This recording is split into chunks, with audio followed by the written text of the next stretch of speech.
I've went above and beyond, and I'm still being told that it's not enough. No, yeah, like no matter how much you do, it's not Yeah, gonna be I enough. feel like still like it's not enough. Also, in the past, like, she's had different areas where she was highlighting, and I've literally told her if it comes to my awareness, I'll take it in, I'll work on it, and I've proven that yes, like she's asked for the commitment, she's asked for a lot of affection, and I've seen why I wasn't showing up the way that she needs, and then I've kind of addressed that. We've had things in the past where we've Yeah. progressed with, and I'm Yeah. not sure why this is the one thing that is like, yeah, It still doesn't feel like it. Either the most or one of the most common cycles that I see happen, which is okay, now she's asking you to change and she's asking you to do things and you're doing them and you are making progress, but it's like she never notices the progress. All she points out is how you're still failing her because she still feels crappy when she's with you. And so she's trying to tell you how to make her feel not crappy when she's with you, but it's not working. And you are listening and you are trying to do the thing, but it's never enough. And she is always feeling alone and not connected. And you're always feeling like you're either walking on eggshells or working your ass off or both to get her to feel that way. And it's not working. And you're both just like drained. Is that the cycle? Yeah. yeah, Yeah. And then the solution to it, you're actually explaining you in the way you're sharing this is explaining why you're caught there, which is I did the things you told me to do, which means she went, okay, this isn't working. I'll give you the answer and then you do it. So that's not a team. That's her telling you what to do. So now she's a boss and you're an employee.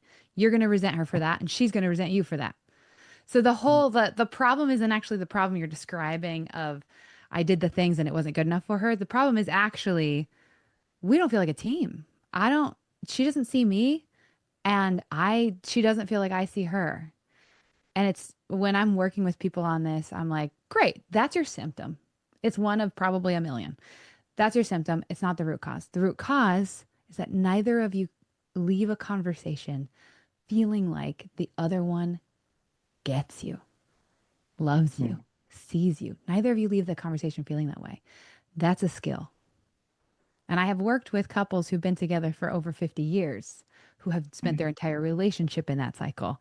And when we get that figured out, now that's the turning point. And now they're having fun again and they're laughing and they feel like a team. And it's not this boss employee, parent child, awful dynamic where not, they're just, it's never enough. So that's what's actually happening. And it would take two things is one, she is right about, which I think you agree with her on.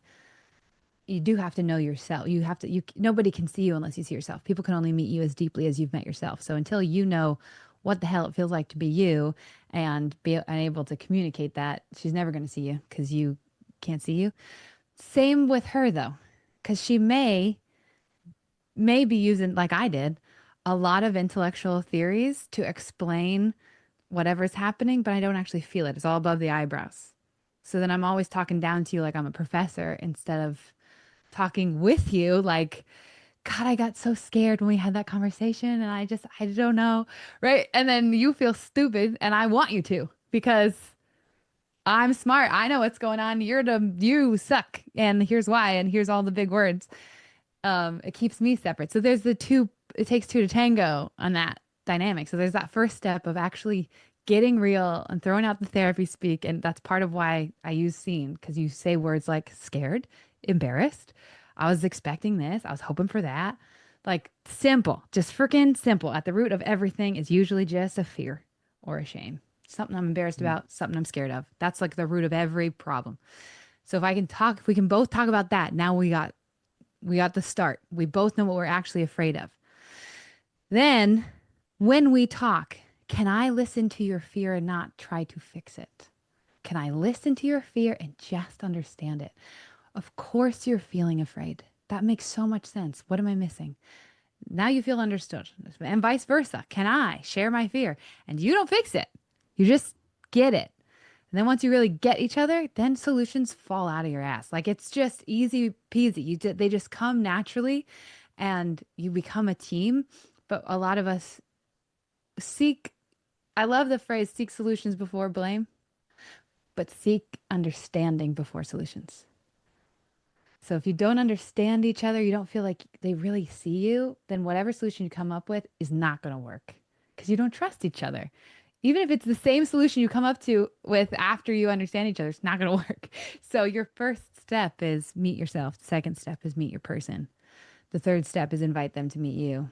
And then that's how you move forward together. And that's what the scene method is. That's what the mirror game is. If you want to look up mirror game, I do a rough explanation of it on YouTube. We also teach it at our repair lab, which I think that the doors are closed because it's starting at today.